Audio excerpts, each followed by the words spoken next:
What's up? Welcome to a new episode of Movie Schmovie. This is episode number 385.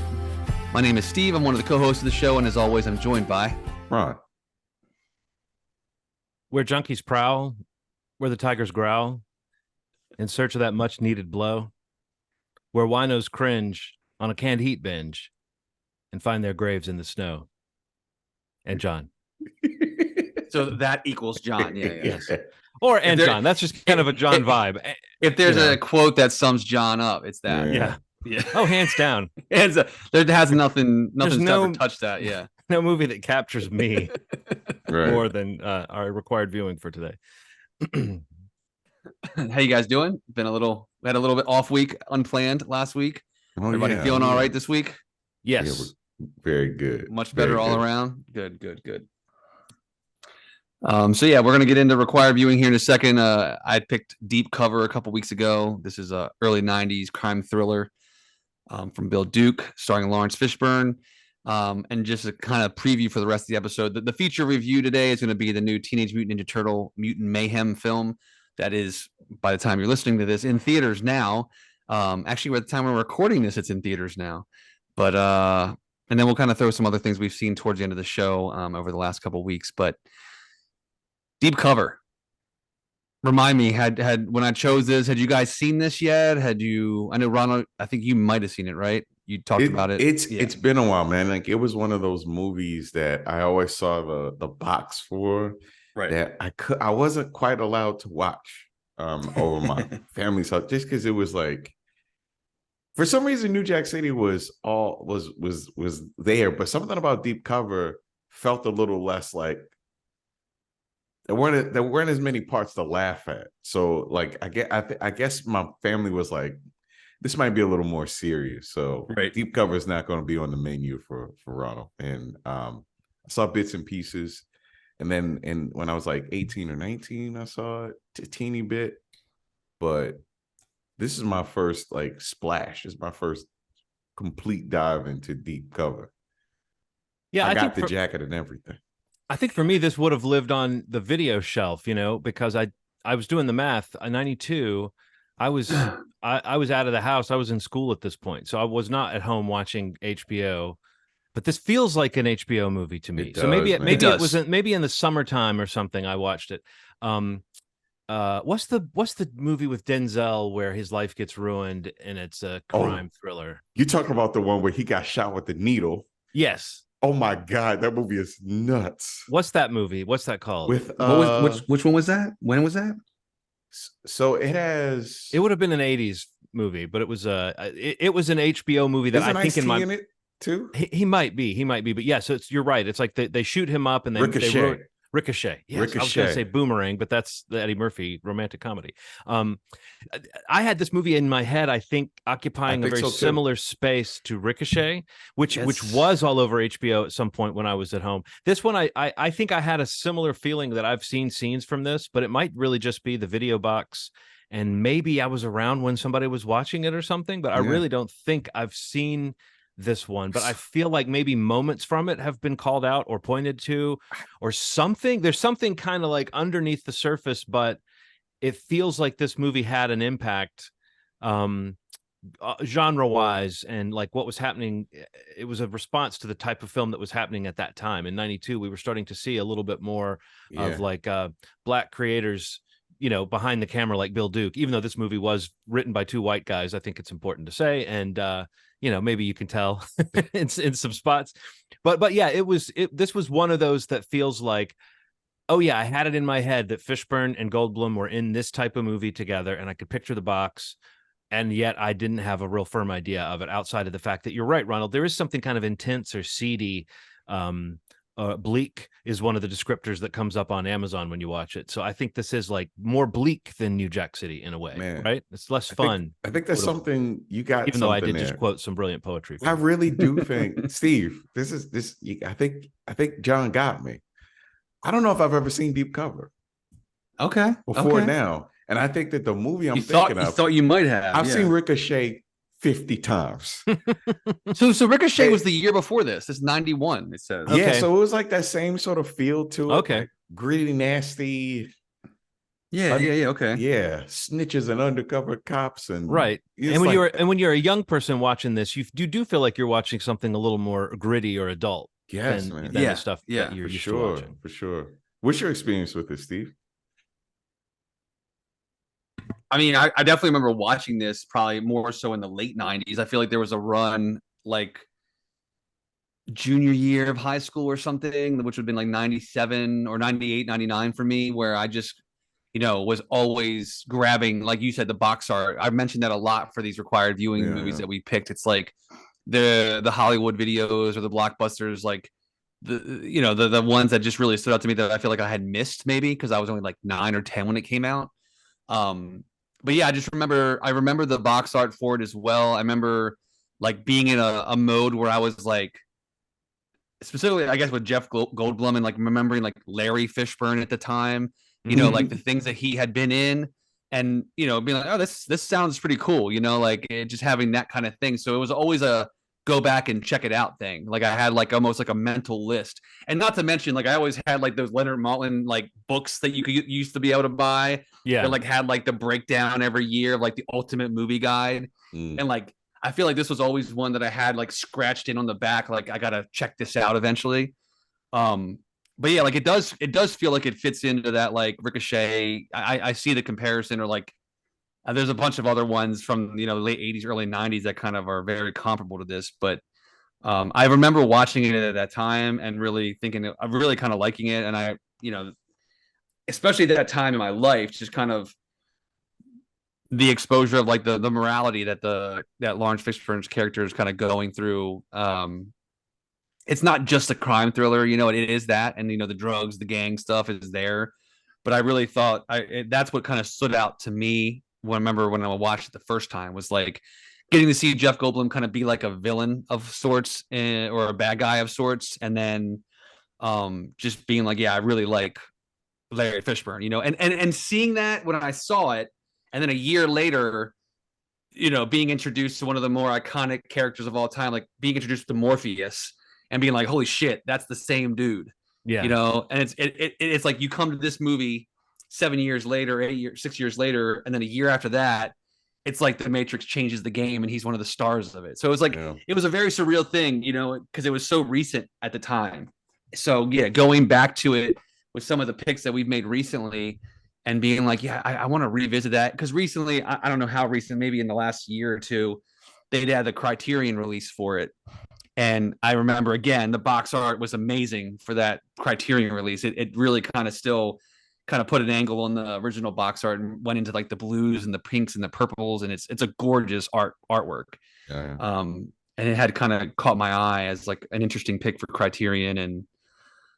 But yeah, I don't know, just like, rewatching it, I feel exactly the same. I mean, like, obviously I've seen more movies at this point in my life, and I can kind of like, nitpick a little more, but I still think it holds that, the nuance in Fishburne's performance, and like the morality of like kind of going this undercover, that whole approach to going undercover, but not going too deep. And what is the implication of like what you're doing has on like innocent people, just do the means like justify, what is it, the means justify the ends, or end justify the means, whatever that saying justify is. the means. Yeah, like I think this is a great example of that, in terms of where that character, where he goes throughout the movie. And again, I'm always down for a Hammy Goldblum performance, and this is definitely like he's great. He's just so much fun to watch in this. Well, I mean, it's a different Goldblum, right? I mean, like, it's important to kind of remember at this point, he definitely had his kind of leading man moment. There was definitely kind of an offbeat sex symbol thing happening with him, but he's more strapping. It's like, it's not the Goldblum that we know now, this kind of dapper gentleman sort of guy. It was a little bit more, he's more kind of beefy, and even like his haircut and stuff in this, he's playing a little bit more of like a kind of a dude bro than we maybe are used to. And I thought of Mac from It's Always Sunny when Goldblum shows up in the leather duster, in the final kind of act of the film. But I love his character. It is interesting. It's like it really feels like it's kind of an 80s creation, the sort of crooked lawyer who's into drugs, and he's got this sort of slick attitude about him, and he says things that no one should dare to say to Laurence Fishburne, Larry. But there's a scene I love that you've got Leather Duster at the end, and then there's a scene earlier where he's at home with his family and he's wearing like a almost like a Cosby cardigan. And I was just thinking, like, at that point, there's no way this guy's like the meanest drug lawyer in town if he's wearing this like cozy of a cardigan. But it's like even he gets the memo. He shows up in a leather duster later. But yeah, it's fun to see Jeff Goldblum at different points in his career. And also, you mentioned Laurence Fishburne. He got started so young that he already had this extensive career by the time he shows up in something like this as still a young man. And it's a different Fishburne. Even you're talking about The Matrix, Steve. It's a great way to frame this, because he felt so much more like elder statesman, like dad level. And he's felt middle-aged for as long as I can remember. But to see this is not middle-aged Laurence Fishburne. This is like young, kind of skinny, wily. It was just like, I was impressed at how he's able to hold the screen and like, I mean, you can see why this guy became a star. It's like he's got this quiet confidence, and I can't think of a better word to say than just cool to him. That is really like amazing to watch in this movie, and he holds the stillness of that quality. I mean, I think it's something Bill Duke is like weaponizing on the movie's behalf, is that you've got like Laurence Fishburne sometimes just stone-faced, reacting to somebody, or not reacting by not reacting to some of the craziness that he's seeing. And it's like that classic character who's like watching and learning and listening more than anybody else in the story. I was really impressed by that part of it. And the kind of two-hander aspect with Goldblum. Their scenes together are very interesting. Goldblum's character, it's really tough to imagine someone writing that character today, but at least in the movie, it's like these racist cops and racist lawyer. It's like it's framed as this is terrible. These guys are racist, but I mean, the movie starts off. You guys were joking about the F-bombs in this movie. That's not the only kind of no. Ronald was joking about the F-bomb. He was. Okay. I was concerned about the other way. Okay. I guess I was going, I must have not read that carefully enough, but yeah, I found that very bracing that this movie just starts right off with like maybe one of the most racist, not racist scenes, but one of the most bracing depictions of racism that I've ever seen in a movie. It's like the first 2 minutes of this movie. And it's, it becomes like a running gag, so to speak, like that line that gets repeated a couple times. So, I don't know. How did you feel sitting down to watch this in this movie from 1992 that is now 31 years old, and you can kind of feel it in some ways, Ronald? I think at some point there's going to be like this kind of turnaround where like people are tired of being considerate, and then I mean it's happening. You can kind of feel it. So like watching movies like this that completely are not considering these things it's kind of a relief a little bit. I mean, it's sure this guy was racist, sure this guy was weird, but like people like this exist in the world, and I think there's like, to act like they don't exist is a bigger crime than maybe putting it in the movie sometimes. You know what I mean? Like there has to be some like understanding that people have to know what this looks like, even if it's like a highly elevated. By the way, they tell you in scripts to not write every character to be these like highly elevated nuts people that kind of speak in hyperbole all the time. Yeah. But the way that it works in this movie is so fun. Even like the drug dealer, so the guy that gets killed, played by like Roger Smith, who is like, I don't know what is he gay? Is he interested in? I can't figure out what this character, but I love it. I love what he is. I love this like omni. He's everything. He's everything. He's everywhere. You're talking about Eddie? Yes.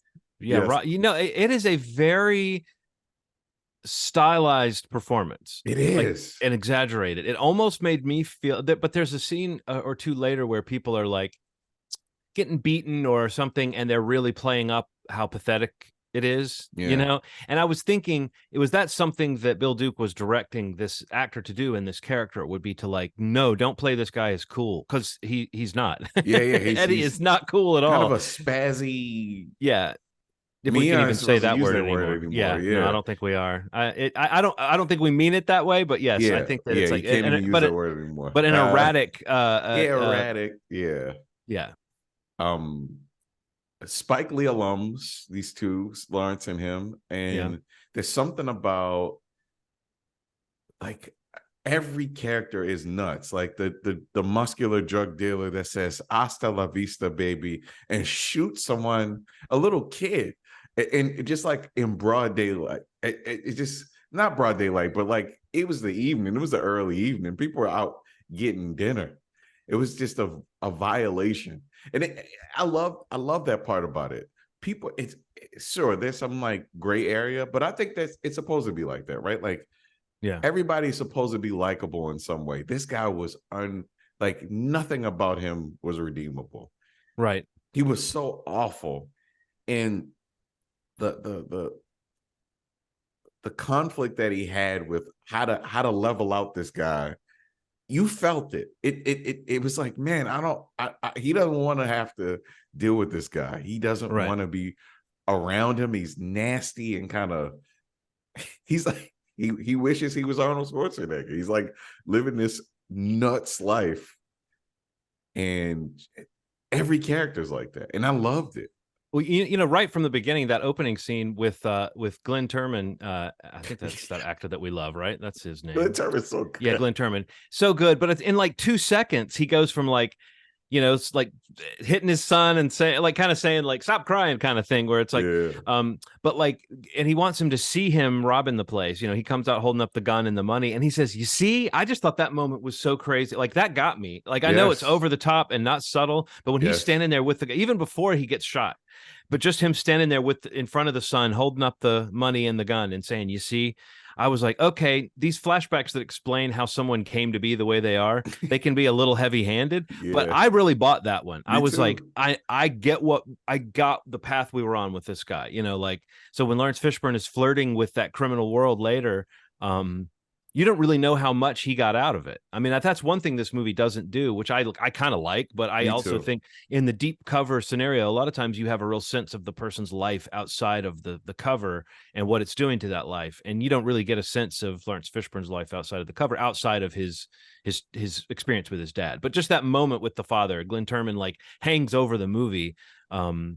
They cut back to him at a couple points, but they don't really need to. You remember that moment, and you remember that, like, what that must do to a person to like go from like thinking their dad is a violent crook and trying to deal with that, to then trying to deal with their dad's trying to show them some kind of wisdom or lesson through this, and then your dad's gone. You know, like, that's heavy, intense, man. And it's kind of what you're talking about, Ronald. Everything's sort of amped up and theatrical in this movie, but you sort of accept it as like, that's just the pitch. That this movie is operating on, and also that this type of movie maybe kind of needs to. It is bleak, it is intense, it is like, it does make you nervous. We're talking about the Eddie character. It reminds me of how, like, in mob movies, you'll frequently have like, this is the kind of goofy guy who makes you nervous because he can't handle this. He doesn't seem to even know, as well as these other maniacs, how to handle this world that they're in.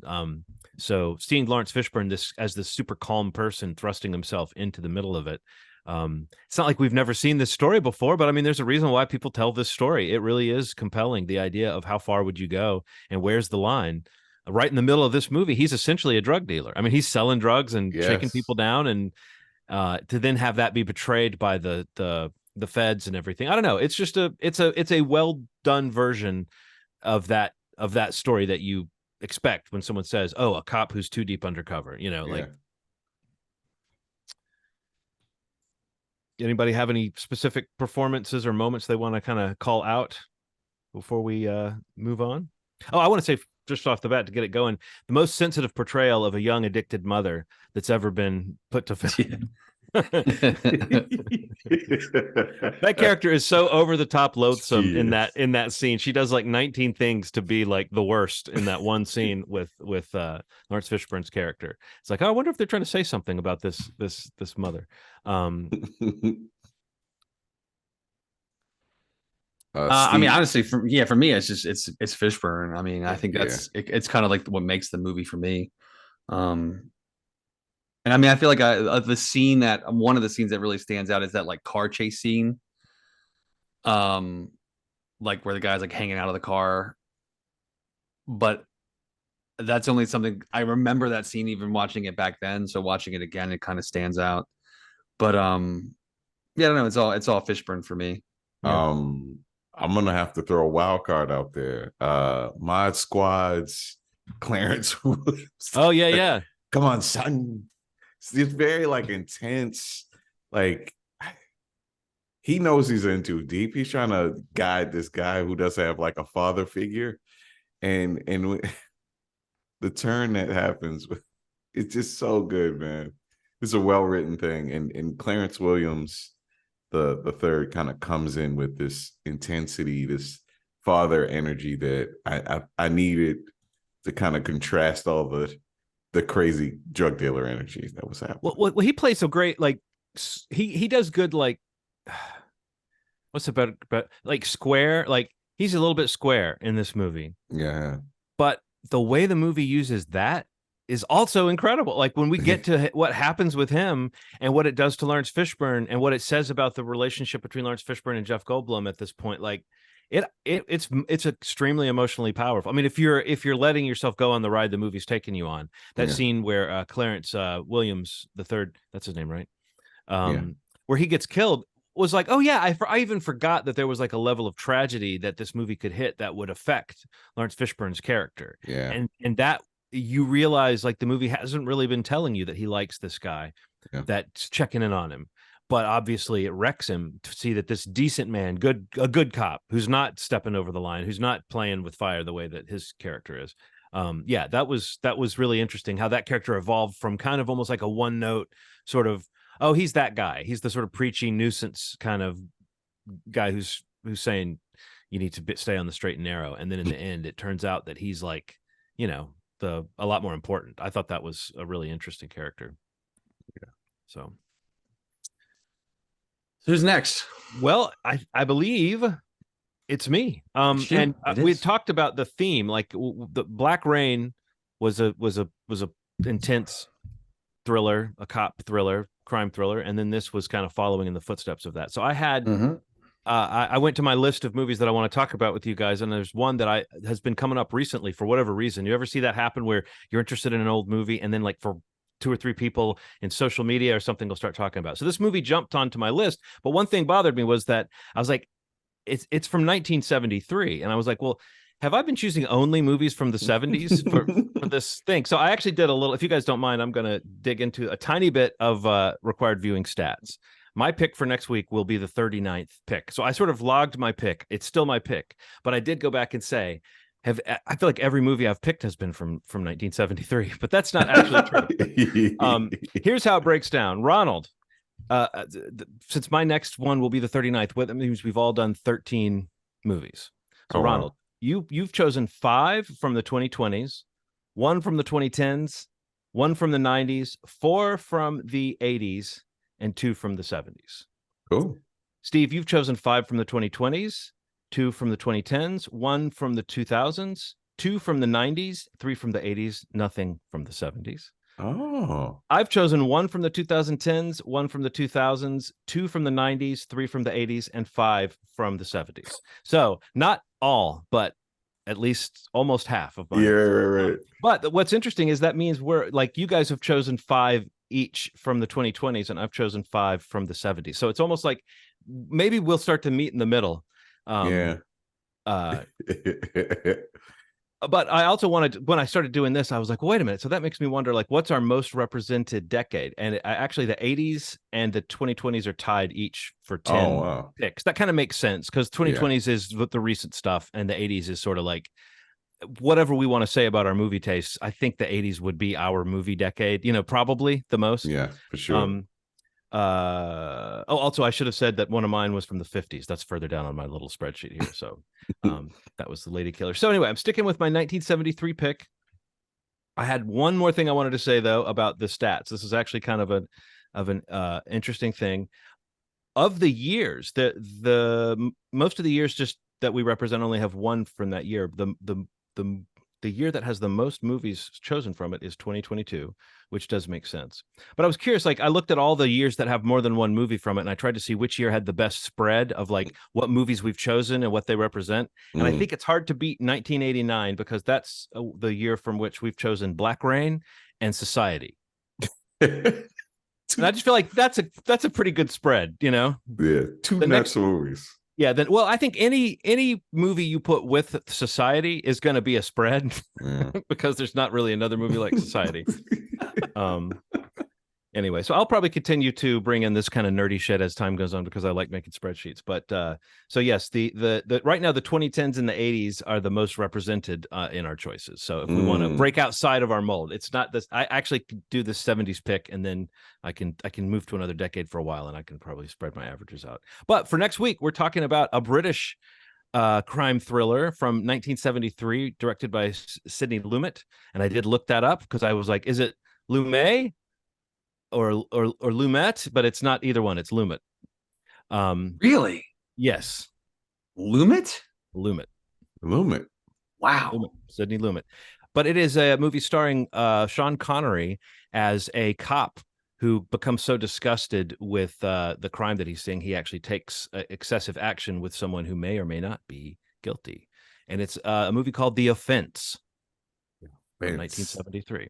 Okay. So I'm looking forward to seeing this. This, like I said, it was a movie that it popped up on my radar, and then within a week, I heard 2 or 3 other people refer to it coincidentally. So I just thought, all right, there's something in the zeitgeist. It's 1973. It's a 1973 British cop thriller. So Ronald, I'm going to make a prediction. No black people in this movie. Okay, just reaching. Well, I don't know. I don't know if that's better than constant wall-to-wall inwards. I guess we can let time decide. Yeah, for sure. But if there is any diversity at all in a movie from 1973, I'm confident it will be super poorly handled and offensive to us. Of course. So it looks like it's on both Pluto and Tubi. So free to watch. Or you could awesome. Or you could rent it if you'd like. But yeah, both available on the Tubi app and Pluto. 2 free apps, and you can watch it absolutely free. That's pretty cool.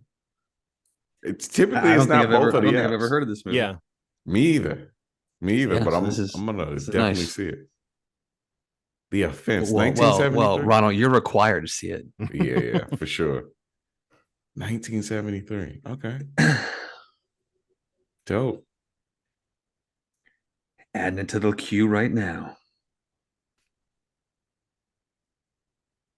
So I know probably people have been hearing a lot about this week, but I do think we need to spare a few minutes for our fallen friend, Pee-wee Herman. Paul Ruebens passed away at 70 after a 6-year battle with cancer that was apparently something he was keeping from a lot of people. But which, not to say that that's a commentary on anything, just that I think people went from not knowing he was ill to finding out he's dead at the same in 1 minute. And so it was kind of a little shock. But I think what was interesting was, and I think I might have guessed this, but it still was interesting to see that he was at that like Prince, David Bowie, Sinead O'Connor even level of someone who left a mark on people. There was something sad about his story. There was always something kind of like a great career that got kind of knocked off course in a way that always felt strange and a little unfair. He's had a few scandals and a few controversies, and there's still some things that kind of linger that people talk about. But overall, what has really struck me is all these effusive accounts from people, famous and not famous, who had contact with him. And people just make it sound like he was the warmest, kindest, most thoughtful, funny, sweet guy. And it made me think about how often I dwell on the sort of sarcastic 8-year-old at his worst aspects of Pee-wee that I find so funny, but that really what he kind of like with the Playhouse series and just other things he used with that character, or he used that character to do, there's a kindness and a curiosity about the world and an acceptance of people and like a sort of belief in the goodness of things that really does seem to have resonated with, I knew Gen Xers. I knew my people had that, but I was really impressed to see how many millennials who it's like, oh yeah, well, they grew up even more with like Pee-wee's Playhouse when they were really young. I don't know. It's just been really touching and kind of one of those shared experiences that has been pretty much across the board super positive and super loving and super I don't know, it's just really allowed me to stop and notice the passing of this special person who I think I said to you guys, there's only been one of that guy. Paul Ruebens, and what he did with Pee-wee Herman is completely unique.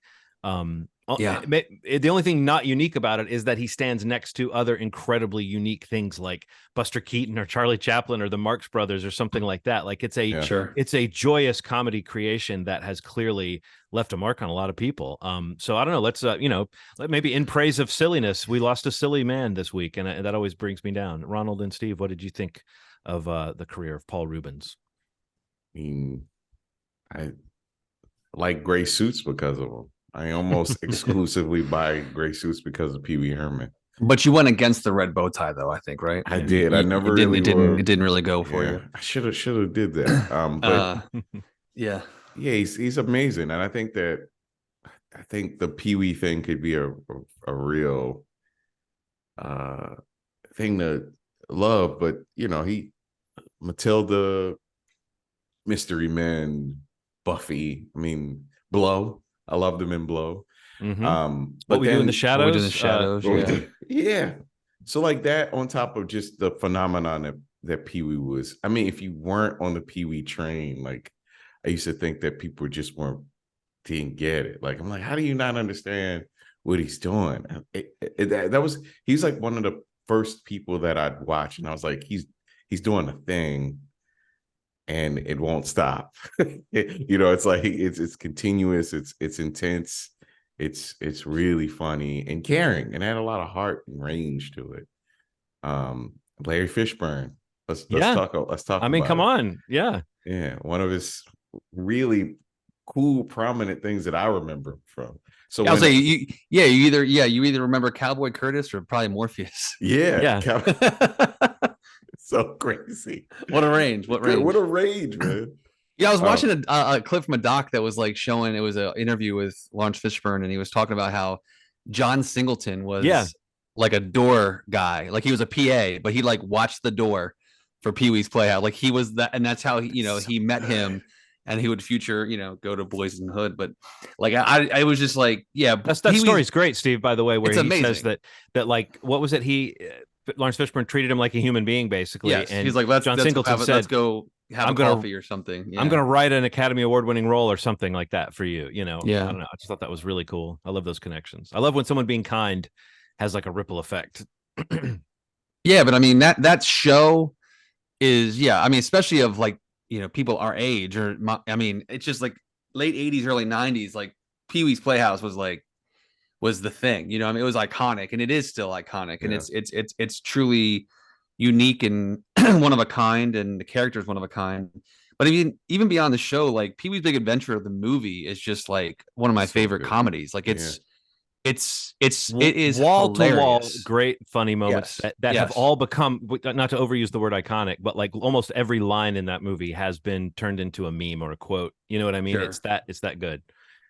Right. And it's like, and it's that unique, or that like so hard to like really kind of find a place in pop culture or the zeitgeist, and to really stay there for decades and generations. Yeah. But whether it's the series or that movie, or, even to some degree, Big Top Pee-wee, like, there's just like that character's, the media that exists, that character's a part of, and all the characters around him is like foundational for me, for sure. Like I still have a lot of stuff in my parents' house from Pee-wee's Playhouse, like the toys and the stuffed animals. Like I have it all still, and because it was a really important thing growing up. And it's really sad to hear about what was going on with him in the last 6 years, but kind of how he remained the person that everybody kind of has been talking about recently, in the wake of the loss. But it's really sad, and it's that thing now, especially of those foundational things of our people of our age. It's like it's scary that they're all in that range, of age, and those horrible things like cancer that just seem to affect so many people. And we've lost a lot of them recently. But yeah, Pee-wee, Paul Ruebens is definitely You feel it for sure because he's in like the things that Ronald just rattled off, like the different other stuff that's not Pee-wee related. That he still, had impacts on other things too that are still like things that are just bedrock to like what I like, So it's just it's a loss for sure. Well, I mean, it's so many of my favorite people that were touched by him, or that that they used their fame when they had it to get to know him. Like Scott Aukerman from Comedy Bang Bang, one of my favorite guys in comedy today. He was heavily influenced by. And if you watched one episode of that television show, you can totally see that Scott's persona as the host of the show is based a little bit on that annoying guy who won't stop kind of character. But like, he had Pee-wee Herman on the show in character, and he said it was one of the thrills of his career, but that the friendship that they had seemed legitimate, and they live near each other. And he said they would frequently in recent years make plans, and Paul Ruebens would always be very enthusiastic about saying, yes, let's do something together. And then he would very politely kind of demur when the time came up. And now Scott realizes what was happening was that he was not wanting to say, I don't know, he just was keeping it from people. And so many people were sharing stories of how he never forgot a birthday. And in fact, if you were one of his friends, apparently on your birthday, he just spammed you with gifts all day of like people getting hit in the face with pies and cakes and stuff. It's so silly, but they said it was just so joyous that he did it. And then several people said that last year, his message that he sent on their birthday was more meaningful and more touching and very emotional for them. And after several people were sharing this, Jack Black, of all people, popped up as a commenter on one of these threads and said, I think he was saying goodbye to us. I think last year when everybody says they got a more touching message from him, he knew, and the only thing I hope, and I think Ronald, you and I were saying this, is I hope he knew. I think he must have, with all these sort of late career. He got to do the Netflix, the third Pee-wee movie, which was, I thought, very funny. It was pretty funny. Great. Yeah. And whenever he would pop up, he would be such a loving guest role. Like he did pop up on What We Do in the Shadows. And there's a funny story about that too. Real quick, I'll just say Jermaine Clement talked to him about how he modeled his Buffy the Vampire Slayer character. The look of it, the wig, is modeled on his mugshot. His famous mugshot with the long hair and the goatee. And he brought that same look to What We Do in the Shadows. He said, I want to make sure we get this look right. And Jermaine Clement asked him, it's like, well, why? Like, what is it that about that you want to, recreate? And Paul Ruebens says that mugshot was the coolest I ever looked. I don't know. Just things like that make me love the guy. And those little stories like that where, Jermaine Clement, Scott Thompson from Kids in the Hall, Scott Aukerman, Jack Black, Natasha Lyonne, these amazing people that I love their work, have said how much he was an important part of things and how much he was that guy that you kind of hope he was. So it just feels like it's one of those we can all sort of, again, controversies, scandals be damned, we can all sort of say that guy, we say that someone was a true original. Very recently people were saying that about Sinead O'Connor, and I think rightfully so. And I think, here's another one, that you just can't account for it. And I do think it's interesting how many of my queer friends and how many of different groups of people that I was interested to see how much he meant to them for specific reasons that were different than my own, even though I appreciate pretty much everything about the guy. And yes, Steve, Big Adventure, I don't know that I've ever laughed harder at a movie in the theater than I did when I was 11 years old and I went to see Big Adventure with my dad and a friend, and we all nearly pissed ourselves. And it's crazy. Yeah. Still probably Tim Burton's best movie, maybe, as well. I don't know. Maybe that's arguably, yeah. I mean, the success rate of those jokes in that movie is just, it's absurd. Like, it's hilarious. Rest in All peace. right. Yeah. We're not going to do any, we're not going to try to make any quote. We're not going to try to make like, I know you are, but what am I, into like a eulogy or anything like that. And we're not going to do the voice either. But we could try to do the voice, but we're going to spare people that. So yeah, what else do we have on the plate tonight? I know that did we all see Teenage Mutant Ninja Turtles, the new animated movie from Seth Rogen and friends?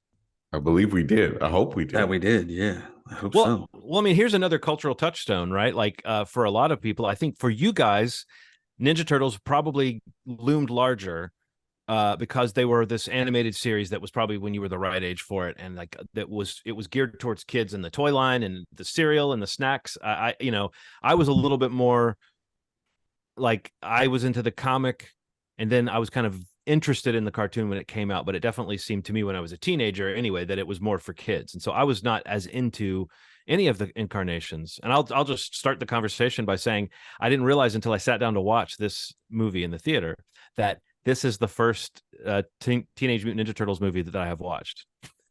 Wow. Ever? Yeah. I've just What? managed. I maybe I watched the first one with a friend because we were real into like the Henson shop and we were real into the effects aspect of it. So it's possible I have a memory of watching the first one as a rental, like, maybe in late high school or college, whenever it came out, to look at the animatronics, but never really sat down and watched the movie, and definitely didn't see any of the others. I feel like I know all about them because, frankly, you guys, your generation hasn't shut up about them, but I've learned to roll with the punches here. That's fired. So but as it goes, like I'm just saying, this is like an important cultural touchstone to I think people slightly younger than me, and it's like I can have this awareness of it, but I don't think it has the same pull for me that it might have. So like maybe you guys could talk a little bit about what this version meant to you.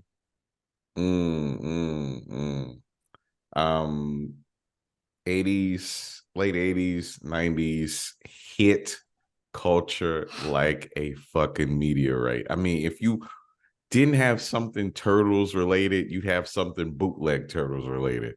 I just remember how like pizza was huge because of it. Like pizza parties went up. I mean, Steve, pizza parties probably went up like 1,000% after it got really popular. I think the actual figure was like 7 billion%. It has to be, right? Pizza Hut was so huge. It was like I went from everybody's, because this was a big thing, man. McDonald's birthday parties. Went from McDonald's birthday parties to Pizza Hut, and that was it. It like Chuck E. Cheese, Pizza Hut, and all the pizza places, but primarily Pizza Hut and Chuck E. Cheese. It was right. It was in the language. It was in, and I was a comic book guy, so I know about the Kevin Eastman version. Like I'm not like blind to it. I was like, oh, this is a different version of it. Because I remember going, so I'd watch the cartoon, and I was like, let me go to the comic book store because I used to see them. I'm like, let me actually see it. They look a little more serious than a cartoon. I was like, oh, they're like killing people in this. Like murdering people in this. And they're not teenagers really. They're like, yeah, it was like a weird thing. So like the cartoon was a little more silly, or a lot more silly. The figures were a little different. They kind of did amalgamations of characters. They created new characters. So that maybe even informed the actual comic book after a while. But yeah, it was hit everything. I was watching the cartoons, the movies. I remember the first time I heard the word damn in a movie that wasn't like a regular movie was like the Turtles movie, when Raphael, come back, I'm not finished with you, and just scream damn. I went to go see a kids movie. I'm like, oh my God. That thing hit me like a meteor, man. I don't know. Sorry, I feel like I'm just no. I'm enjoying hearing this. It's funny. When I say I like the comics, I want to be clear. I'm not a like purist about it. I just think that the comics were. It's almost like the comics were existing in a different space. It was a black and white. It was one of the first like indie comics I remember being like a sought after thing, and it immediately started selling out. And like the early issues were super pricey back issues at that point. But in the comic, it was more of a parody of like the gritty, dark comics that were being made at the time by saying Ninja Turtle. There was humor inherent in the idea of these little badass turtles that look so serious, but the cartoon, it differentiated the characters. It created this whole kind of cowabunga dude sort of thing. It introduced the pizza thing. It like developed their personalities and gave them different colors for their masks and stuff. Like, so it did a lot. That the early comics were very much a sort of parody of self-serious comics that itself had a sort of serious edge to it. But if you look at the early drawings, you can see it even was like it was a different kind of art. It was much more indie, underground looking art, but it was reaching for something kind of mainstream and what it was poking fun of. I think once they turned it into a cartoon, like, it's funny, these things seem like they exist and then they change. 1984 was the comic. 1987 was the cartoon. Yeah. Does that kind of thing ever blow your mind when you're like, it felt like it was this long time before it was an animated version, but really it existed in one form for 3 years before it became the thing that it has now been for how many years is that from 87, right? Like that's, we're pushing, that's like 35 years, 36 years or something since that cartoon a lot of time. Came out. So it had 3 years to exist as a gritty black and white comic that was a parody of superhero comics. And it since then has had 35 years as guys with multicolored masks who have different personalities and all that kind of stuff. So I think that in a way it became what it became, and that's what it is. The comic almost seems like a different thing, but I was at the time, I think I would have been more interested in just an animated version of the comic. But I also think that if they did that, it wouldn't be what it wouldn't have become what it became. Like it wouldn't have been this thing that they could merchandise and market. I will say this though, you guys can correct me if I'm wrong. I never knew the different personalities of the turtles, and I never knew what color they are. But I'm going to now try to stake out, see if I'm getting this right. Okay, Leonardo, he wears blue, and he's the bland one. You can remember blue for bland. Blue. Okay, Michelangelo, he's like the little guy. He's like the more fun one. He's like this he's like the silly one, but he's also like the one who might be the most fun loving and most like kind of relatable in a way. And he wears orange. Raphael is like the guy who's more into fighting and more hot-headed, and he wears red, right? Raph, red, hothead, red. See, and then Donatello wears purple, and he's just a nerd. He's better with gadgets. Did I get that right? It sounds like you watched the movie. Yeah, I finally know. I finally get it. All this time when people have said, "Oh, Raphael," "Oh, Donatello," I was like, in the comic they were just kind of interchangeable names almost, John, for characters that weren't very different. You need to do yourself a favor and look up the beginning of the cartoon from the 80s. They explain it. Oh, they do. Just the title song. You know, I have heard people talking about that. Isn't one guy a party dude? Yes. That's Michelangelo. See, I didn't get party dude from him in the movie. I got more like he's like the sweet one. But I guess I could see the extension of sweet, fun loving is party dude. We're just getting to know them in this movie, John. Yes, right. He's got time to grow into a true party dude. But yeah, like to piggyback on Ronald's comment, like I would say probably in the era like between this and Power Rangers, I don't think there were probably any, across the spectrum, anything bigger than those two properties, arguably. And I feel like with the Turtles, if you grew up in the 80s, 90s and didn't go as a turtle at some point to a party, to a, Halloween trick-or-treating, to something, or have a themed party or something, attend a party that was themed, you might have been living under a rock or something. I don't know. But like these characters are iconic. I love the Turtles. Again, I have the toys still at my parents' house. I was very excited to kind of introduce my daughter to them. She'd kind of seen some of the animated series with me. Like we watched kind of just casually. Mm-hmm. So she was excited to hear like a new movie that was animated was coming out. Is there a version that she likes that you've exposed her to, or is it just the classic animated cartoon? So the only thing that she's really watched prior to this movie was the animated cartoon. After this movie, I was telling her about the 90s live action film. So we started to watch that as well. Which the funny thing is, I always remembered Corey Feldman voicing Donatello, but I didn't remember Josh Pace like doing the voice of Raphael, which is like, if you know that actor, do you know who I'm talking about? Josh Pace, or I think I do. You could place him. He was in like he was in Joker. He was in like the Joaquin Phoenix Joker. He's a character actor. He's one of those faces. You would, if you Google him right now, you would immediately know. But his voice is like, oh yeah, that's totally him. But yes, he's hot-headed and screaming the whole movie. But yeah, she's definitely way more interested now in like the screening that we went to. Like they had the little like colored masks for each character they were giving out. So like, she got the set and she's been kind of leaning towards who she feels like, she is, which is, I love that. But yeah, man, this was probably as big as it got in terms of cross generational. It stuck around for 30 plus years, and not to mention that beyond the movie, beyond the pizza, the lingo, the opening song to the cartoon, which is iconic itself, like Ron just mentioned. Yeah. Don't forget about how amazing and popular and still relevant the arcade game was. Like Yeah.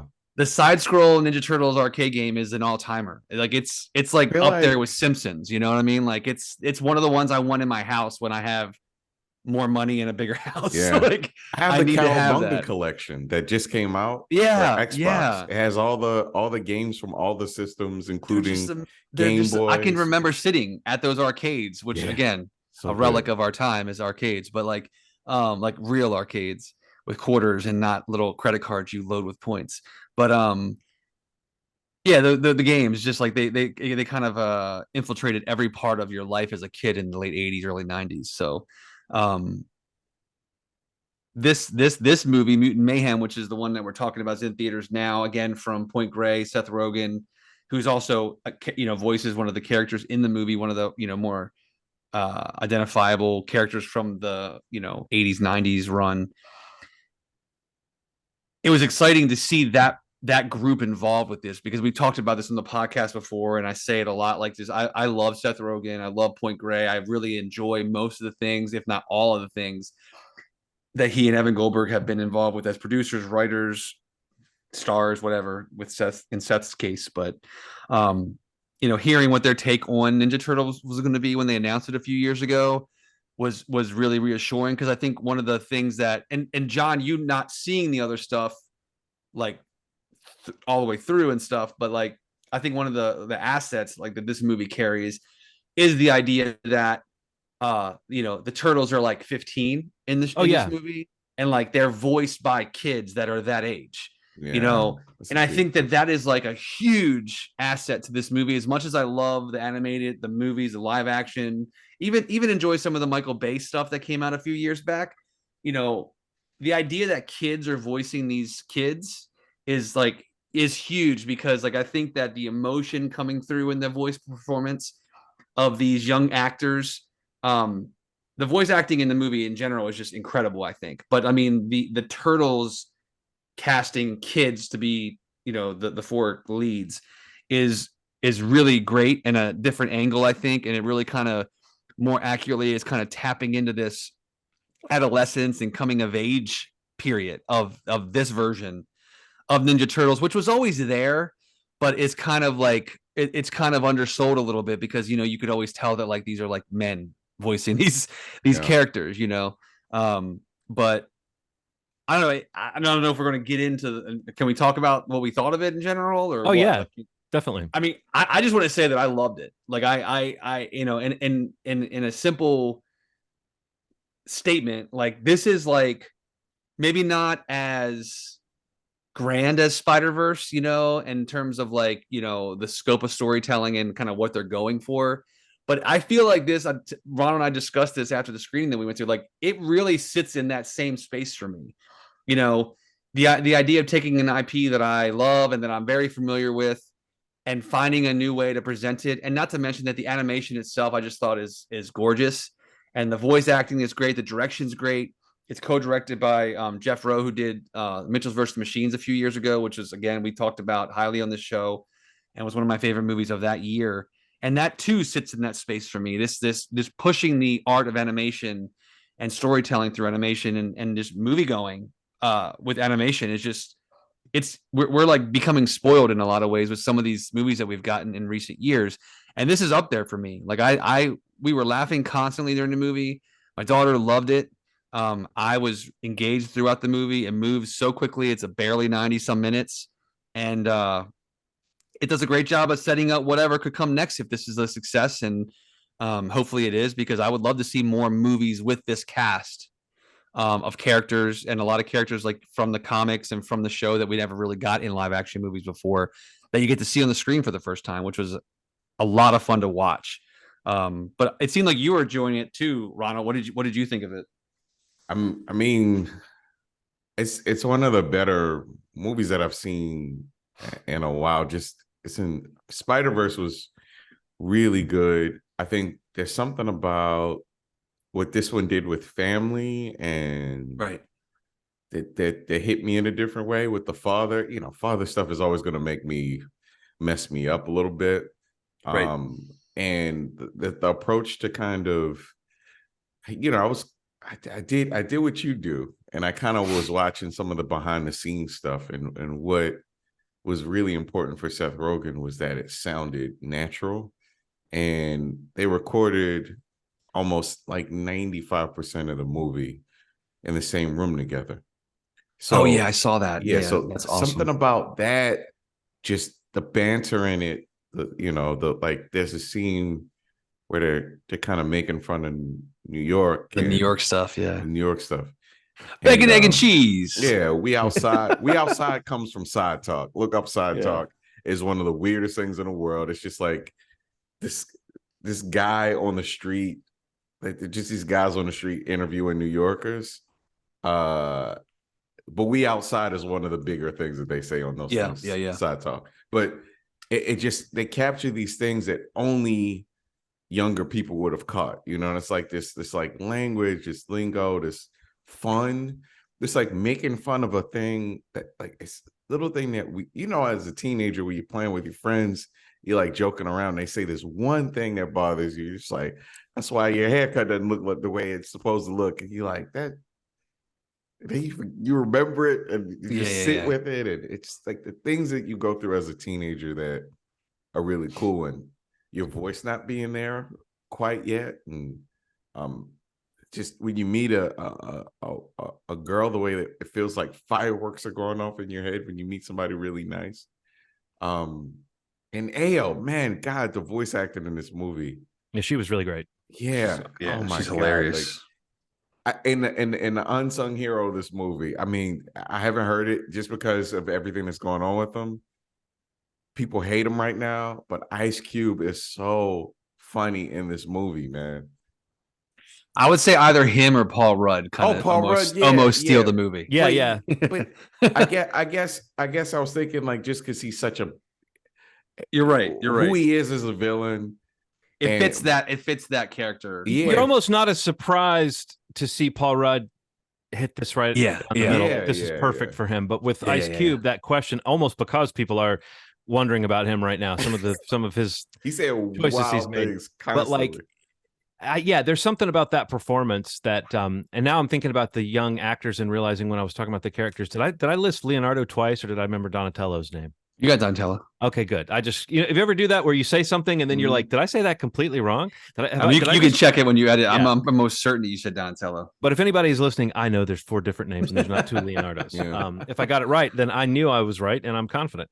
No, I think that like for me, it resonated a little bit differently, but I liked that it was not going for the grandiosity and the meaning of something like Spider-Verse.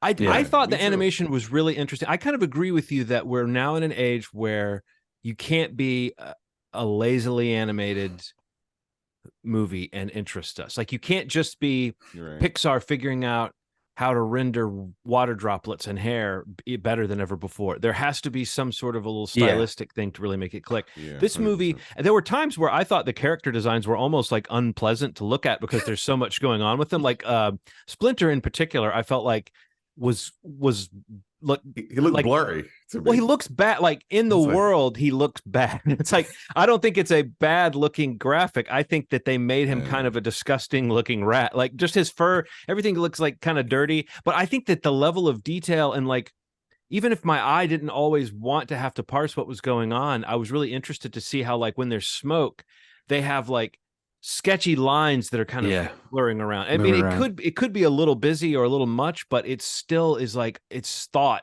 and its style. And I'd rather something. My mantra these days seems to be I prefer something rather than nothing. So often when I'm seeing a movie, and I think that a little bit of style for an animated movie, like it's not quite imitative of the line drawing style of the early black and white comic book that I was talking about, but it does sort of approach like an underground comic kind of look with the sort of, it's not pretty, like the world, it's bright colors and it's beautifully composed, but the characters, it's like is it Leica that does the animated movies where the character design is so jacked up and crooked? Yeah, it's like crooked. Yeah, like everybody's got like a chin that looks like it's dislocated, and I don't know. There are so many choices about the world that I think were part of the way that the Turtles and Splinter see the world that they're in.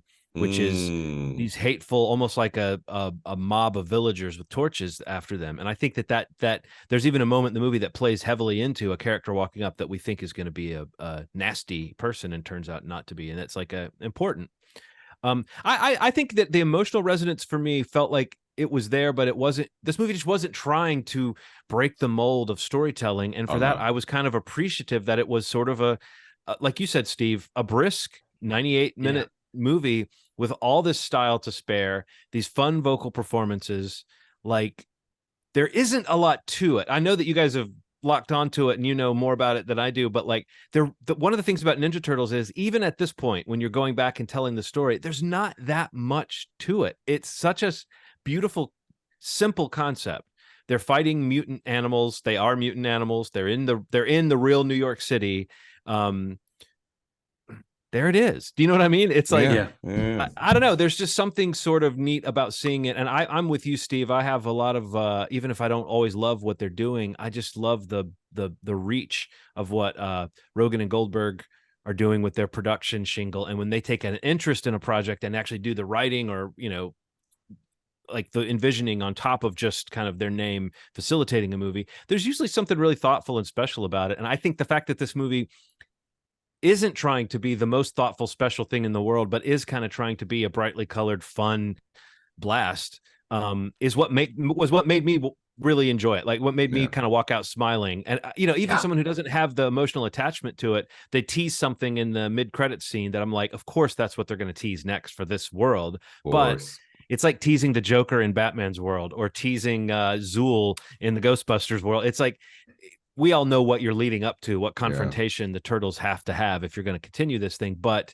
I thought starting with a villain like Superfly, who I don't know if he existed in the cartoon or not, but he fits right in with the sort of kind of comic booky, silly villain that they would have on the cartoon. And yeah, I mean, I think I'm agreeing with you guys with just a little bit less of the intensity that burns within you for this franchise. I just thought, like, it kind of made me wish I had a slightly younger kid to take to it, frankly, because Henry's at 15, at the exact age to say, Dad, I'd rather see Talk to Me than Teenage Mutant Ninja Turtles. But, you know, yeah, really neat. And I agree with you about Paul Rudd and Ice Cube, and Io Itabire. Is that Itabire? Yeah.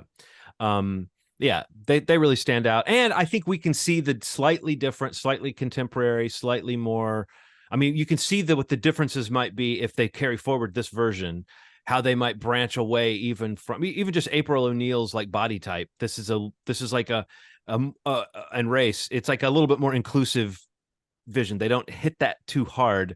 It doesn't feel like it's trying to, you know, like overdo that idea. But I think we can imagine if they keep expanding this world, that they'll continue to kind of hash out a modern version of what's happening with these characters. But keep it fun, keep it silly. Like, bring on the, you know, bring on the goofy surfing lizard who kind of steals the show. I love that this is the kind of series that can have those sorts of characters, and the designs are fun to look at. You know, it's not a boring same old animated film that you've seen before. So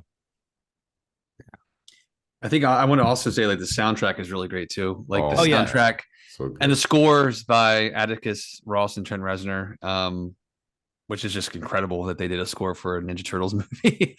But yeah, the soundtrack's awesome too. Yeah, this definitely recommend for me. I mean, I'd like to probably check it out again in theaters if I could. Because I really had fun watching it. And, you know, the little, if you're going to go check it out, make sure you stay for a mid-credit sequence, which is a nice, exciting setup for maybe what's to come, if this is a success, like I mentioned earlier. Yeah, I don't know. That's kind of where I'm at on it. It's definitely, I think it's way better than I thought a Teenage Mutant Ninja Turtles movie would be. Like, you know, another one, you know, especially going back to the animated form, which is refreshing and great. And I thought it was really good. Yeah. And just in general, bring on more animated movies that don't look like other animated movies. That's where that's my main takeaway from this, is even when this isn't as like nothing is ever going to be as beautiful as the Spider-Verse films. This isn't one of the movies where you freeze it and every frame is a work of art, but it is one where it has such a defined look and style, and it sticks to it, and it never like, I don't know, the layers are there, the depth is there, and it does help the storytelling. I mean, like, it helps you feel like you're in a world. And I think that's kind of what an animated movie can do so magically, is create a world that can't exist, but by the time the movie's over, you believe it, you know? Well, I think you saw Talk to Me, right, Steve? I mentioned that movie. I feel like we should give a couple minutes to it. When did you see it, and how did you feel about Talk to Me? Saw it last night. And I really liked Talk to Me. I didn't really know a whole lot about it. I mean, I remember hearing about it at Sundance and like a bidding war in terms of what, or you know, which studio was going to be able to acquire it for release, and you know, A24 kind of coming out with it was, I'm sure, a great get for the filmmakers who, you know, what is it, Danny and Michael Philippou, who is, most people know as like Raka Raka from YouTube. They have that YouTube channel, but this is like their feature debut, and they made it on a pretty small budget with like independent financing and some different production companies based out of Australia, and then sold it to A24, which is just crazy. But yeah, I don't know. I didn't really know a ton about the story. I did watch the trailer. I heard it was great coming out of the festivals. And I knew a few people that had seen it and kind of told me that they thought that I would really like it. And I did. Like, you know, I feel like it was and it was like really cool too, because I got to see it. The theater was like pretty packed. So, you know, a nice like horror thriller playing to an audience, you know, being funny at times and being very uncomfortably creepy at times and scary at times. It's been a little bit since I've seen a horror movie like that in theaters, because the last few I've seen, I feel like I've been pretty empty, especially going on like a weeknight. But it was pretty packed. I'd say probably like 90% full. And yeah, I just found this a very, at times, very uncomfortable, and you know, moments where you kind of like put your hand over your mouth, like what is happening, um, movie, and kind of surprised me a bit, to be honest. And I'm very curious to see what comes out of this movie for the filmmakers, for the cast, because I mean, it's a lot of, with the exception of Miranda Otto, who plays one of the parents in the movie, it's a lot of unknown actors, you know, that they made this movie for. I want to say, I think it was like $4 million. And it like overperformed, did 10 million this weekend, and is doing great, you know, with the drops weekday to weekday. I love horror. But I love horror I for don't that know. reason, Steve. I know, it's just like people can go off with a few bucks, celebrate it all right out of the gate, you know. It's like, and then like people, and I mean, it's like, it's bankable. I mean, maybe 10 million isn't huge, but a return on investment for something like A24, no wonder they keep, you know, yeah, for real, making and horror films. And they do a good job marketing these movies too. I mean, I think they get a lot of buy-in for the brand as a studio that they are. They're kind of unique that way. Yeah. Like I know Ronald is the president of the fan club, but absolutely. I just think that they do a great job getting the word out, and people really kind of, a lot of people have a like a pre-sell on like, oh, it's the new A24 horror movie. I'm gonna check it out at least, whether I like it or not. I'm interested in their taste in horror. And I think this movie fits right in there. I do feel like this feels more mainstream than most of their horror films. You know, I think it's not as long, it's not as slow, it's not as meditative as a lot of some of the other stuff that they've released. You know, and there are some sequences that really do deliver some scares. But it also kind of keeps you guessing at points, because it doesn't really go for a lot of the cheap jump scares that you might expect it to, because it sets that up a lot, but it kind of like pulls it back at times and then kind of gets you a few scenes later.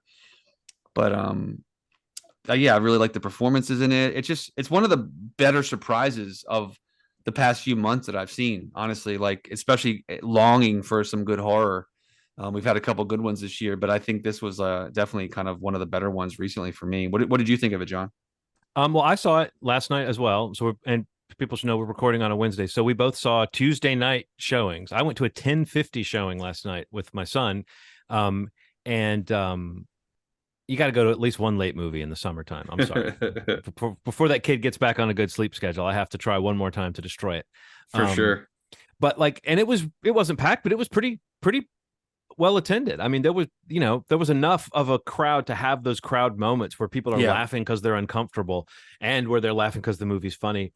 But I mean, I think I kind of echo your thoughts in terms of the overall quality of the thing. I really liked it. It's one of the better horror movies I've seen in recent months or years. in terms of delivering. It truly was scary in the way that I really love. I'm a sucker for the like, oh my gosh, you thought you were playing with this force and you don't know you let something through, or you think you're dealing with this, but there's something else going on in this land. It almost reminded me of the way that Insidious movies sort of have this sort of dimension of the dead that are trying to get back to us. And so that when you tap in as a medium or with any kind of supernatural thing like a Ouija board or a crystal ball, or in this movie it's a hand, like a ceramic hand that you hold, it's like a way into this world that you don't really know what you're dealing with. And I thought this movie, one of the things that I loved about it was the amazing job they did of integrating that into what felt like a real world scenario. These people going around to the parties. Yeah. With this, it reminded me of like drug dealers or something. Honestly, it's like there's a party of people, they're waiting. The people are going to show up with the thing that's going to make everything wild and crazy and fun, and it just might turn ugly.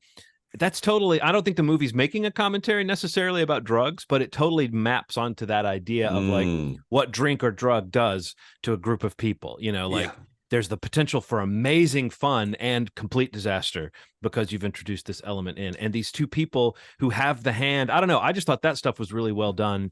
I'm not going to really offer, this is a compliment that's coming in the form of a complaint. There's a point in the mid part of the movie, once everything's established, there's a scene that is so fucking incredible, from the acting, the editing, the music. There's a scene, this party scene, this song that kicks in. I looked it up. It's a song called Amen by someone named Mito-san. I'll actually use it as the outro music on this episode. It is so cool. It totally fuels this party scene where things go from fun to creepy to horrific. And the escalation of that was so incredible and had me so on the edge of my seat and so unsettled that when they break that tension by like jumping to the next day, the movie never quite got me back to that point where I was when things truly go bad. And I thought maybe we were going to follow a minute to minute. What are these people going to do now that this awful thing has happened? And instead it's like, I'm not saying it's a problem because the story had to do what it was going to do, but I think the last half of the movie is a much more familiar A24 style horror where the person has a personal trauma, a personal tragedy that is deeply connected to the story of the horror that we're seeing. Whereas what's happening in that party scene, what they're setting up is a potential, almost like a slasher type setup where it's like, you don't know what these kids have let through and what it might do to them. It becomes a much more personal story. And again, this is what the movie's trying to do, but I could not, I mean, honestly, I'm a horror guy. That scene, the party scene where everybody's trying it and it's just like the fun they're having and the music is awesome and it's escalating. I think that the 10, 15, 20-minute section of the movie is beautiful, like incredibly done. I think the last half is like a really, really solid recent horror movie that really does have, as you said, Steve, legit scares, not a lot of jump scares, stuff that where you're becoming more uncomfortable. And then I think the movie comes back around in the end for like a nice, nasty punch that it's an idea that's staring you in the face the whole time. And you don't really know that, you don't really think about it because the movie has all these other things going on, but it's got a really nice ending. It ends on a beat that's like, I love it when a movie knows when to go to black and has an image and a thought to go out on. The movies that made me think of Ronald were It Follows and a little bit of Hereditary, and honestly an Evil Dead type framework where it's like you have set up these characters, get them in contact with this evil force, and then watch what a truly nasty evil force will do. This movie does a great job of mixing up those moments where you see what the person is seeing and then moments where you don't. Like it's a perfectly modulated thing in terms of that. There's a lot of creepy imagery, but there's also moments where you don't see what the people are encountering and it makes it a little scarier.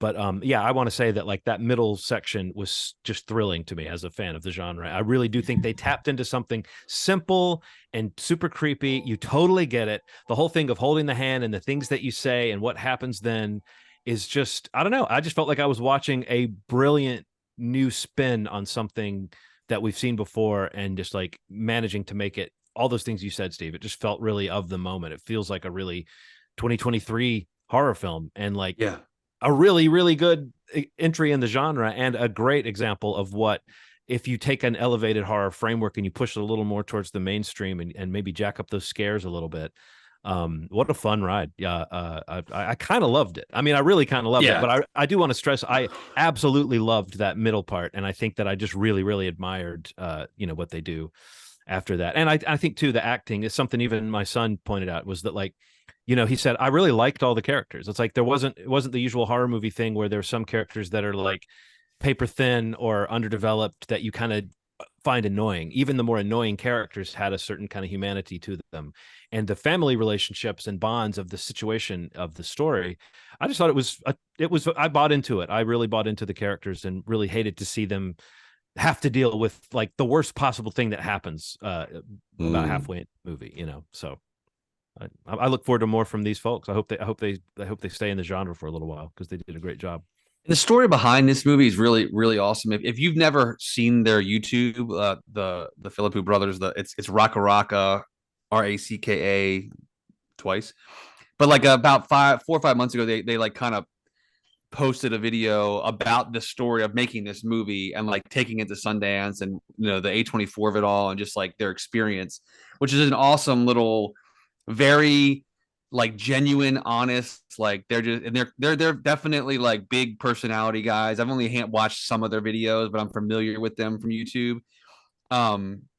It's a really cool watch, just to kind of like that little inside baseball like experience of kind of taking this movie to a festival and it being like a big summer horror movie now. So that was really, really awesome. But I wanted to just kind of echo with John. Like I do think It Follows came to mind. I think even also more recently, Smile comes to mind a little bit for me. Just kind of with that, not so much passing something along, but like once it kind of has you, how long does it have you, and kind of how much time do you have?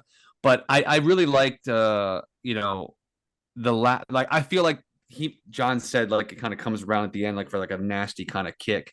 The last like 10 minutes is just incredible. I thought that the last 10 minutes just really builds to so much kind of suspense with these characters that we're so invested in by that time. And I think like, the last minute of the movie is just awesome, like just flat out awesome. And the way that it's just perfect. I really no notes on those last couple of minutes, and definitely a big recommend. Looking for horror right now in the theater. The next few weeks are going to be a little dry, with theatrical releases for August, but Talk to Me is in theaters now. Hopefully it continues to do well, and I would definitely recommend checking it out if you're looking for a bit of a horror fix. And hopefully you can see with the crowd too, because it was really fun again seeing it with a like a good horror movie with a crowd. Yeah. What else? Anything else you guys want to mention that you've seen over the past couple of weeks that's in theaters or available to stream at home before we wrap this up? The only thing I want to say is, and we maybe need to give some time to it next week. I can't believe that somehow we haven't talked about Barbie on this show. So probably we should give a little time to that movie, right? I mean, it seems like we'll be late on the cultural conversation, but I look forward to hearing what you guys actually thought of it. So maybe we can do a Barbie segment next week, but I don't really feel like talking about it right now. Yeah, let's check it out. I think we've done enough for this episode. Yeah, Erin saw it last week with her girlfriends and she loved it. So we're trying to go see it this week together. So hopefully, awesome, check it out. Okay, cool. I think you'll love it, Steve. Yeah, I'm very excited to see it. Yeah. What else, Ron? Did you see anything you want to say? You want to drop real quick? I saw Twisted Metal. Oh yeah, you were talking about that. I enjoyed it. Video game adaptation that was not trash. It was actually kind of fun, and I don't typically like Anthony Mackie, which I discovered. I was going to ask you, is this an Anthony Mackie that you like? Because I know he comes down hard on the He's actually really likable, man. He, believe it or not, he's a little more dialed down, and he's a little crazy in it too. But this is a dialed down Anthony Mackie for some reason. He really plays to these emotional beats that happen. And they're definitely opening it up to a season 2 and what it would lead to. So I saw that, and then HIJACK, which Steve had been kind of championing this last couple of weeks, finished the season today. It was action packed from start to finish. Idris is doing it. I don't know, man. Somehow he becomes these different people in these movies. He's a negotiator who kind of deals with like big deals between two companies, like acquisitions and the terms of those acquisitions. He takes a plane that is hijacked, and when you find out what this is and in the mechanics of it, I've never heard of anything like this before. It's one of the coolest concepts, and if they keep it going, maybe for a season 2, just the idea that, like, you know, terrorism could be done this way, by this methodology that's used. I would love to see a show that kind of figures out how to do a season 2 with Idris. And yeah, it was fun, and I almost pissed myself every episode. It was like, you think that something's okay, you're like, oh, okay, it's cool, and then so it's like, oh, okay, something else happened, and who is this person? What is going on? And it doesn't. Yeah. What I love about it too is, like, it doesn't spoon feed you anything. So some of the things really do come out of left field. You aren't supposed to be like, hey, I saw that person do this thing. It really is crazy, and Yeah, that's a cool thing, man, to not be able to telegraph everything that's happening. Hijack. So those two shows are. I also wanted to say that Twisted Metal has some of the best sound design I've ever heard in the. Yeah, you mentioned that. Now, do you mean like in terms of creative use of sound, or do you just mean with your system you were able to appreciate how well they utilized the possibilities? You got to understand, like, TV shows typically don't have like anything that stands out. I mean, Last of Us, obviously, right? Like, that's like a masterpiece of a thing. But typically when you watch a TV show, it's just kind of flat sound, right? And I think even if you have like a stereo setup, you can hear the way that they move from left to right channels pretty frequently in a way that I just hadn't really heard, even for like car shows that exist on TV. So this is it's like this. There's a lightning scene in particular that happens in the season that's just like, what is it? It gave my system a workout. It's a Peacock show on a streaming service, and it should not have sounded this good. And it's throughout the whole show, so it's a credit. Voice acting is really good. Will Arnett is Sweet Tooth, really stands out. With the body of a wrestler named Samoa Joe, which is really strange that they didn't just use Samoa Joe, who has a very deep, interesting voice, but Will Arnett's amazing. So yeah, we're never going to complain about. No, never. Yeah. No, never. So it's a fun one. I think, like, I haven't finished Twisted Metal yet, but I think what makes Anthony Mackie more likable in this show, or at least I kind of agree with you in general about him, but like, I think Stephanie Beatrice like really does evens him out. Like, she kind of softens, like, kind of that where he kind of feels like maybe overacting or kind of hamming it up a bit. Yeah. Like, it kind of dials it back a little bit, because I think she bounces off of him really well. But yeah, I'm really liking that show too, which surprised me, because I didn't really feel like it started that great, but it definitely settles in after the second episode. But yeah, Hijack, I still need to finish the finale. But yeah, I was telling you guys, I really feel like, just pound for pound, it might be like the show of the summer.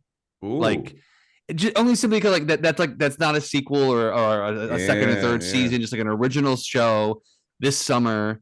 You know, I just feel like it feels very much like those like 90s action thrillers. Yeah, like Harrison Ford, like Idris is in the Harrison Ford role, like where he's got a special skill, not like a Liam Neeson skill, but like, you know, he's capable more than me and you, but he still kind of screws up. You know, there's sequences in the show where he thinks he's got them pegged for something, and like it kind of backfires, and like it's interesting to see that happen in a show like that. It's interesting to see that happen. Interesting, yeah. But yeah, Hijack, I think is great. I wanted to mention one that I was hoping to talk about last week to kind of time it better, because unfortunately this movie came out on Netflix the weekend of Barbenheimer. Yeah. But there's a great movie on Netflix that I absolutely loved and shocked me, like, because I feel like they didn't promote it. The trailer was cool, but like there was nothing about this movie. But They Cloned Tyrone. Oh man, it's so fun. It's on Netflix, and it blew me away. Like, it's the classic. Yeah. It was a fucking blast. It's like a Black Mirror, Twilight Zone, sci-fi comedy, just fucked up idea of a movie, and and like an update on like blaxploitation, like something that sounds wrong in 2023, but like a stylistic update on the fun of that type of like yeah, exactly, like letting actors like Jamie Foxx and John Boyega you know, play in that sandbox a little bit without doing something too like retro or whatever. Just really super. And the three of them, like fun. the three leads, Tiana Paris is the other one. Oh yes, right. No, she's incredible. They're like so good together. Like within a minute of seeing Jamie Foxx on the screen again, you're like, oh, that's right. Yeah, he's a fucking movie star. Yeah. Like he is a star. And I mean, even in light of like what the medical stuff he's been going through recently, and maybe that's a reason, maybe there hasn't been a lot of PR prior to the strike for this, but like, you know, everybody's great in it. Like, you know, John Boyega's great, Tiana's great. I love her. But really, Jamie Foxx is like, again, it's like incredible. the minute that you know, he pops up on the screen as Flick Charles, and you're just like, oh, that's Jamie Foxx playing. Like that's who Jamie Foxx plays, and that's why he's a fucking stop, you know. He's Jamie Foxx. It's like you do sort of forget. I mean, maybe he becomes like such a big star, and you start thinking about your personal feelings about the man, and thinking, well, maybe he's a little this, he's a little that, but he's not one of those. He's not like The Rock, where his his stardom has turned him into somebody where he shows up and he sucks the air out of a production. Sometimes he's not that guy. He's a great actor, and you sort of forget. Sometimes I don't know with Jamie Foxx, it sneaks up on me every time I see him. It probably shouldn't, you know. Have you heard those stories about the filming of the movie? So apparently they would shoot it in like, I mean, these weren't sets, these are like very lived in areas in Atlanta. So they would film it, and sometimes some of the neighborhood people would be like, hey, you can't shoot here.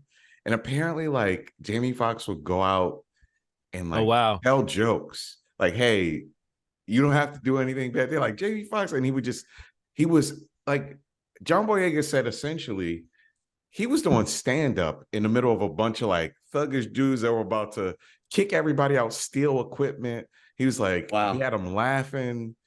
He like hugged everybody and thanked them for like being nice and appreciative. And that's great. He sang for them. Like, it's just like, I mean, that's like, that's that star power though. Like, and the super talent of that guy. In like he's in like real life, like he would win over a situation like that could be very scary or like go anyway sideways. But and just to shout out also, just I'm not familiar with the filmmaker, but Jewel Taylor, I know he co-wrote, I think, Creed 2 and maybe the Space Jam reboot, which I don't, not to speak about that, but this I think this the direction in this is incredible.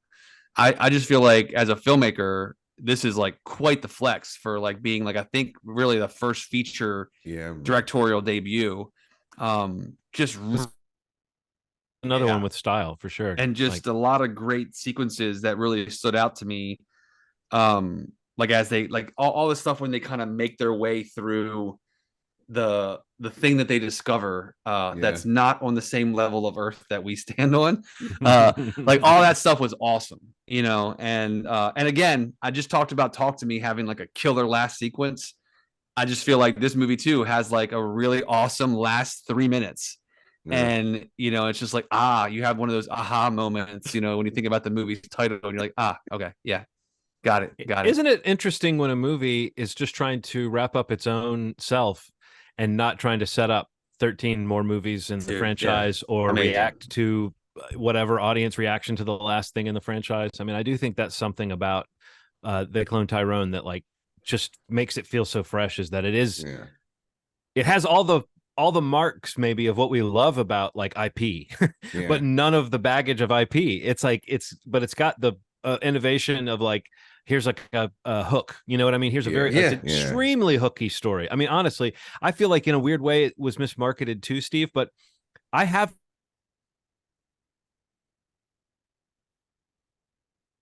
no one really seems to be talking about it or anticipating it, but when you do catch a reference to it, it's to talk about how great it is. So I feel like Netflix might be the right place for a movie like this, that it can kind of grow a cult following of a sort in a place like that. But you would like to think that a movie like this would make a bigger splash, just because everything you just mentioned, it's fresh and original and is good in ways that we want to celebrate. So good. It plays on like barbershop talk in a way that I just have never seen before. And then, like, you know, a couple years ago, there was like a legitimate buzz that Gucci Mane was a clone. He's a overweight dude that lost a lot of weight. He was like muscular. His teeth were different. He sounded different. And people were like, he's a clone.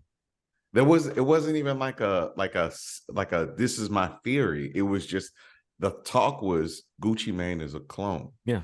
This is like going on for years and years and years. And to see a movie that plays on that and all the weird, like, they put embalming fluid. They put embalming fluid in malt liquor. I've heard that a million times. You know, just like this shit you hear. So yeah, it's like so surreal. Yeah, the surreal nature of some of those scenes. Yes, and like not to spoil the movie in any way, but like the chicken spot scene is so good. Yeah. I mean, they showed it in the trailer, but the full scene is so good. When they're there's something about, you know, when you're like 2:00 in the morning, you're at like a IHOP or something, laughing with friends. That feeling of just like, we're having fun in the moment. And for him to like feel the way you felt in the middle of that and feel like it was somehow being manipulated, it's just so good, man. Yeah, it's so good. What an amazing surprise for me. Like, honestly, I feel like the past few weeks has been really incredible in terms of what I've been watching movie wise. Like, I just feel like, again, I didn't get to see Barbie yet, but I just feel like, I don't know, going like back to us seeing Oppenheimer and then seeing this and Talk to Me and Turtles, like, it's been a really good few weeks of movie watching. And, you know, to be able to have something on Netflix to talk about, you know, if you can't make it to the theater anytime soon for what we, you know, some of the other theatrical releases that we mentioned, I just feel like if you got Netflix, you got to watch this movie. Like, this is legitimately a great film. Like, it will probably make my top 10 of the year. Like, I enjoyed it that much. Well, it just reminded me of how excited I was about John Boyega after I saw Attack the Block. How like I was like, this guy's going to be a star, and then it really was exciting for him to be cast in Star Wars. And I still maintain that The Force Awakens was a great movie for his character, but like that kind of fizzled out a little bit, and it made you want to see him back in movies like this. You know what I mean? And it's like I'm so glad that he's. I don't know. I just. It's similar to the Jamie Foxx and the Tiana Parrish sort of part of the equation. It's like these are actors that you've seen before and you've liked them, and their chemistry is just amazing in this movie, and it really brings out all their strengths. Yeah, check it out for sure. Yeah, so good, man. So just to recap real quick, so John's pick for required viewing for next episode is The Offense. The Offense. We talked about Teenage Mutant Ninja Turtles, Mutant Mayhem, which is in theaters now. This is a get ahead from all of us. Yeah. John and I get ahead for Talk to Me.